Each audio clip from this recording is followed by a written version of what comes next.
수강생 여러분 안녕하세요. 한국의 농업발전 12주차 한국농업의 미래상 2 통일농업 강의를 맡은 김성남입니다.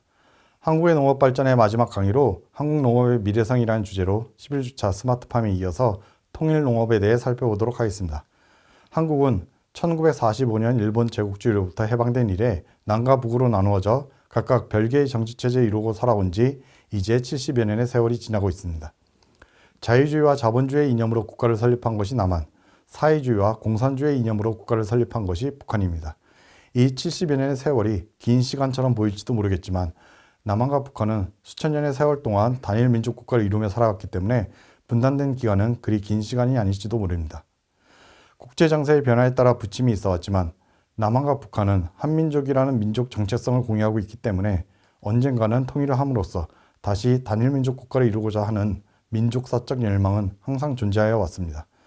한반도 통일이 언제 가능할지는 누구도 정확히 예측할 수 없지만 미래에 언젠가 우리가 마주쳐야 할 현실이 될 것이라는 점은 부인할 사람이 없을 것이라고 생각합니다. 그러나 통일된 한반도의 모습을 생각해보면 그리 낭만적이라고 볼 수만은 없습니다. 한국은행의 추정에 따르면 현재 북한의 1인당 소득은 한국 화폐를 기준으로 140만 원 정도에 지나지 않습니다.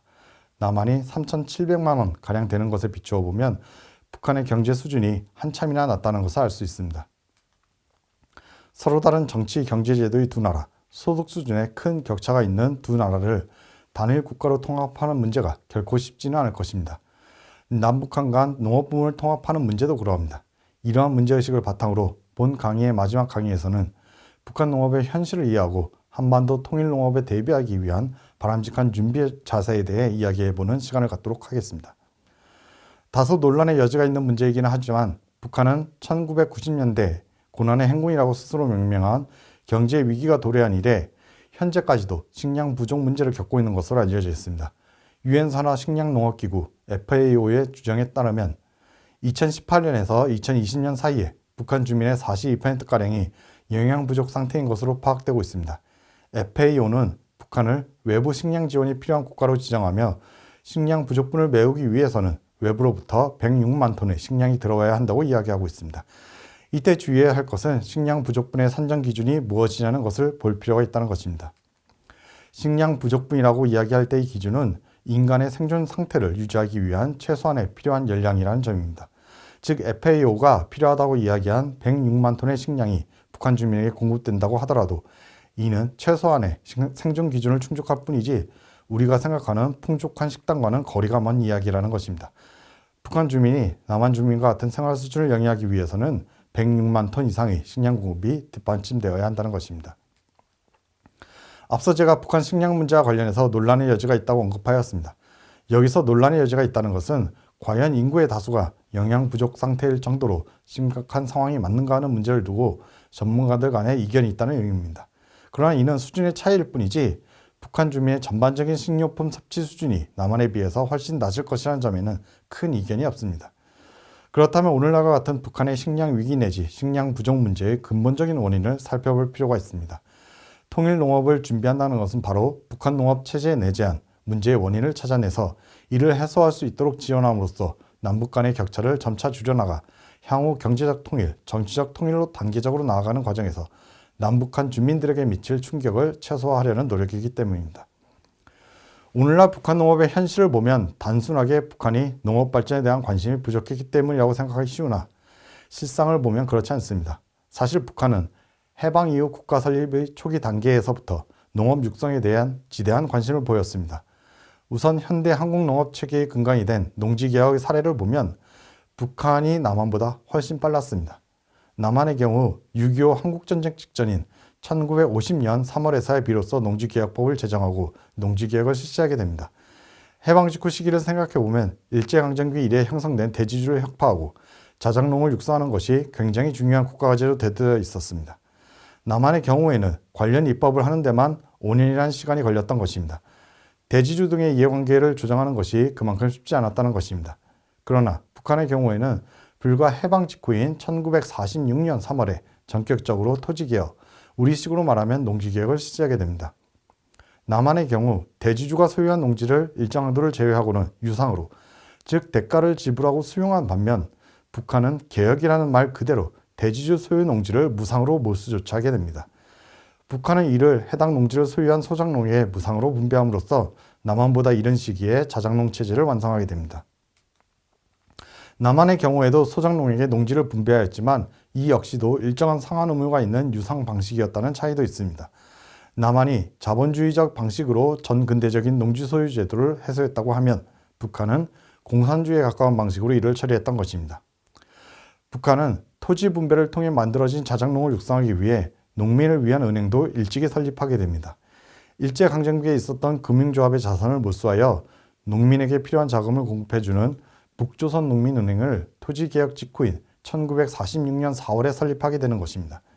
남한의 경우에는 1956년에 되어서야 북한의 북조선농민은행과 유사한 기능을 한 농업은행을 설립하게 됩니다. 남한에서의 입법 과정을 보면 이 과정 또한 순탄치 않게 진행되었었습니다.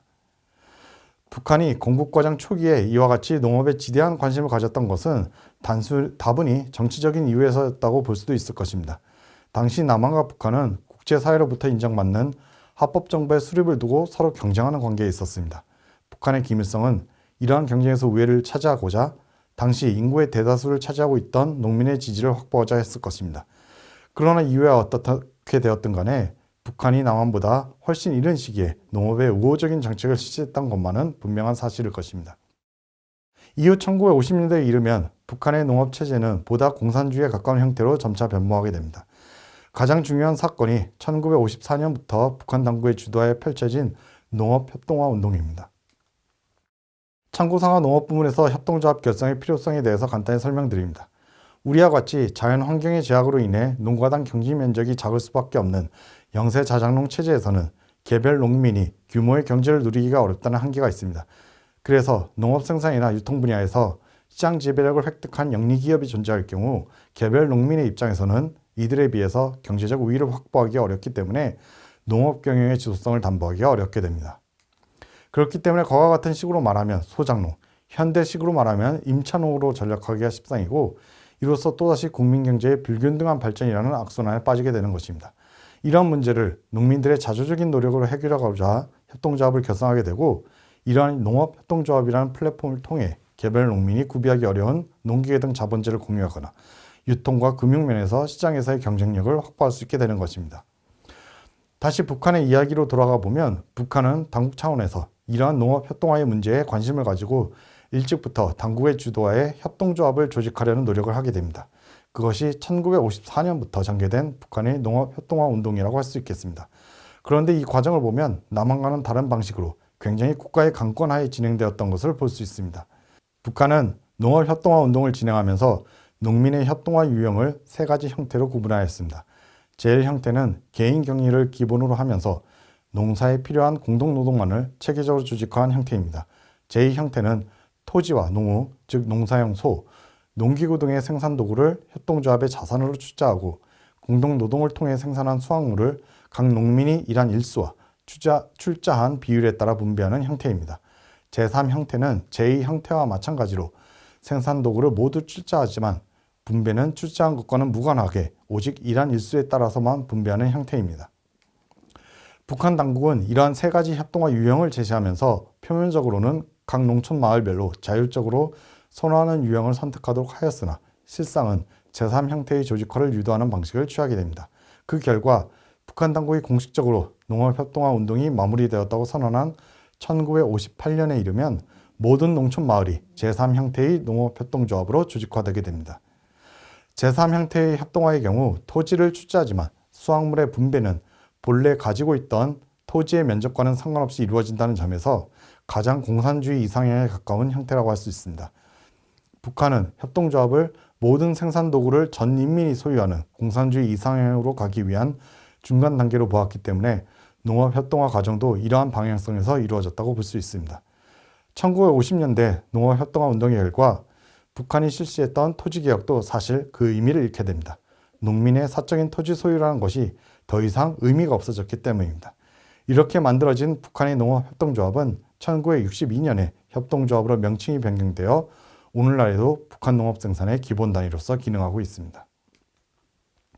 당초의 농업협동조합에서 출발하였기 때문에 아직까지도 여전히 농지를 소유한 주체는 국가가 아닌 농지를 출자받은 협동농장이 있는 것으로 되어 있습니다만 공동으로 경작하고 출자와 무관하게 일한 일수에 따라 생산물을 분배받는다는 점에서 농민은 더 이상 개별 경영자가 아닌 국가의 농업정책에 종속되는 사실상의 농업 노동자처럼 되어버렸습니다. 그 결과 북한 농업체제는 인센티브 부족이라는 고질적인 문제에 직면해 있다고 볼 수 있습니다. 북한을 방문했던 한 인사로부터 들었던 이야기입니다만 북한 협동농장을 둘러보면서 북한의 농업 생산이 참으로 열악하다고 느꼈지만 뒤이어 방문한 북한 농가의 텃밭에서 농작물이 탐스럽게 자라고 있는 모습을 보면서 비로소 북한 농업체제의 모순을 실감하게 되었다고 합니다. 농업이란 전통적으로 개별 농민의 경험으로 획득한 암묵적인 지식이나 잡초 제거나 비료 투입 등에 있어서 잘 드러나지 않는 노력들이 생산성에 중요한 영향을 미치기 때문에 일반적인 기업에서와 같이 노동을 규율하는 방식이 적합하지 않습니다. 오늘날에도 세계 대부분의 농업 선진국들이 가족농 체제로 유지되고 있는 것도 크게 보면 그러한 이유 때문일 것입니다. 북한은 공산주의란 이상향에 집착하여 개인의 유인이라든지 성취 동기를 전혀 고려하지 않았던 것입니다. 물론 북한의 식량 사정이 안 좋아지게 된 배경에는 이러한 제도적 요인 외에도 여러 가지 들 수 있겠습니다. 북한 농업이 고난의 행군 이전인 1980년대까지만 해도 그럭저럭 식량의 자급자족을 달성했던 것으로 알려져 있는데 그러할 수 있었던 것은 과거 사회주의 국가와의 우호무역이 가능했었기 때문입니다. 북한은 남한과 마찬가지로 기초적인 원자재인 원유가 생산되지 않는 국가입니다. 이렇다 할 수출품도 없어서 해외로부터 원유나 정제유를 구입할 수 있는 외화가 부족한데 과거에는 소련이 경화, 즉 달러화로 결제하지 않더라도 구상무역의 형태로 원유를 공급해 주었습니다. 그런데 1990년대 사회주의권이 붕괴되자 그러한 우호적인 무역 환경이 사라지게 되었던 것입니다. 원유의 공급이 제한되면 농업 부문에 있어서는 농기계를 돌릴 기름이 부족하게 되고 원유로 만드는 화학 비료를 생산하지 못하게 됩니다. 이러한 농자재의 부족 사태도 북한의 농업 생산성이 오늘날과 같이 열악하게 된 한 원인일 것입니다. 그러나 1980년대 중국이 집단 농장을 해체하고 가족농 제도를 복구시킴으로써 농업 생산의 비약적인 발전을 보게 된 경험에서 보듯이 북한 농업 체제에 내재된 근본적인 제도적 한계를 극복하지 않는 한 북한의 농업 발전에는 한계가 있을 수밖에 없습니다. 이러한 체제 개혁의 문제는 비단 북한의 농업뿐만 아니라 북한 경제의 전반적인 발전에 있어서도 중요한 과제로 지적되고 있습니다. 2011년 집권한 북한 김정은 위원장은 집권 초기부터 북한 체제를 개혁하기 위한 과감한 정책들을 내놓았습니다. 지금은 많이 퇴색되었지만 젊은 지도자의 등장에 한때 국제사회는 북한이 곧 다른 사회주의권 국가와 마찬가지로 개혁 개방에 나설 것으로 관측하기도 하였습니다. 다음 강의에서는 2010년대 북한 김정은 정권 하에서 추진된 농업 부문의 개혁 조치와 그 결과에 대해서 살펴보도록 하겠습니다.